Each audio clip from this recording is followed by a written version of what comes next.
আম্মা খাচ্ছে জামাইকে জামাই আদর। মিষ্টি মেঘনার স্বামী শ্বশুরবাড়ি জামাই আদর পাচ্ছে, নিজ হাতে তার শাশুড়ি তাকে খাবার বেড়ে খেতে দিচ্ছে। আসলে এই দৃশ্যটা অসাধারণ, আর এই সুন্দর দৃশ্যের ভিডিও শেয়ার করেছে মিষ্টি মেঘনা নিজেই। মিষ্টি মেঘনার স্বামীর জামাই আপ্যায়ন চলছে, শ্বশুরবাড়ির জামাই আপ্যায়ন বলে কথা। দুঃখিনী মা নিজ হাতে তার জামাইকে খেতে দিচ্ছে। আসলে এই বিষয়টা অসাধারণ, চোখে লাগার মতো একটা দৃশ্য। নিজের সন্তানের মতো কিন্তু আপ্যায়ন করে খেতে দিচ্ছে নতুন জামাইকে মেঘনার মা।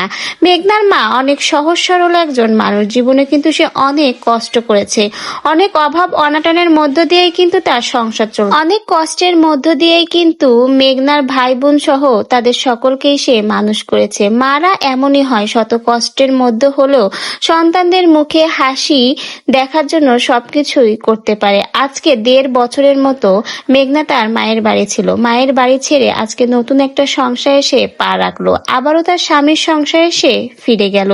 তারপর তার সেই জামাইকে নিয়ে আবারও মায়ের কাছে আসলো, আর সেই মা যত্ন সহকারে নতুন জামাইকে আবার খেতে দিচ্ছে, মায়ের হাতে খাচ্ছে মেঘনার জামাই। এই মুহূর্তটা আসলে অসাধারণ, আর মুহূর্তটা মেঘনা নিজেই শেয়ার করেছে। মেঘনা আবারও যে তার স্বামীর সংসারে ফিরে গেছে, এতে কিন্তু মেঘনার পরিবার সহ গ্রামবাসী সকলেই অনেক খুশি, কারণ মেঘনাও জীবনে অনেক বেশি কষ্ট করেছে। মেঘনার ছোট একটা বাচ্চা আছে, এজন্য সকলেই চায় মেঘনা যেন আবারও তার স্বামীর সংসারে ফিরে যায়।